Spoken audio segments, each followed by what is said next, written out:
Quel est le point commun entre l'Empire romain, la Grèce, la France et la Tunisie? Eh bien c'est la Méditerranée, c'est à travers ce lien que l'amitié franco-tunisienne perdure. Preuve en est avec le programme Réformil. C'est le programme dédié et consacré à la restauration des mosaïques des îles. Et c'est un projet très important en termes de coopération culturelle et décentralisée entre la région PACA et la Tunisie.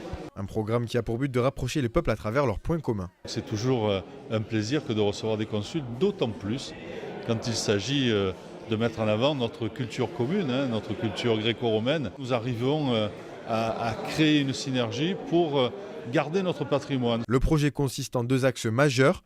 D'un côté, la restauration de la mosaïque des îles de Méditerranée, mosaïque découverte en 1994 à Hydra, et de l'autre, un échange de savoir-faire entre ouvriers français et tunisiens. Nous avons l'honneur, nous, la France, au travers du musée archéologique d'Arles, de réhabiliter, de restaurer et en même temps de former, de perfectionner des archéologues tunisiens aux nouvelles techniques de restauration. Des techniques qui ont demandé un savoir-faire particulier, puisqu'il s'agissait de déplacer la mosaïque d'un support à un autre, afin de la restaurer une seconde fois. On a enlevé l'ancien support, il était abîmé et endommagé un peu, on l'a enlevé.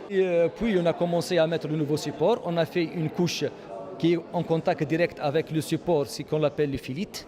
Et puis on a collé la mosaïque avec un résine sur ce support. Une mosaïque particulièrement grande aux multiples interprétations. Cette mosaïque représente des îles et des villes de la Méditerranée. Et donc sur ces îles et ces villes, il y a plusieurs interprétations. On pense que c'est aussi des lieux où il y avait des temples à Vénus. Ça peut être aussi un voyage que le propriétaire de cette demeure a fait en Méditerranée. Il a voulu représenter ce pavement dans la salle de réception de sa grande domus. Voilà. La mosaïque sera exposée dès le 14 septembre au musée de l'Art Antique.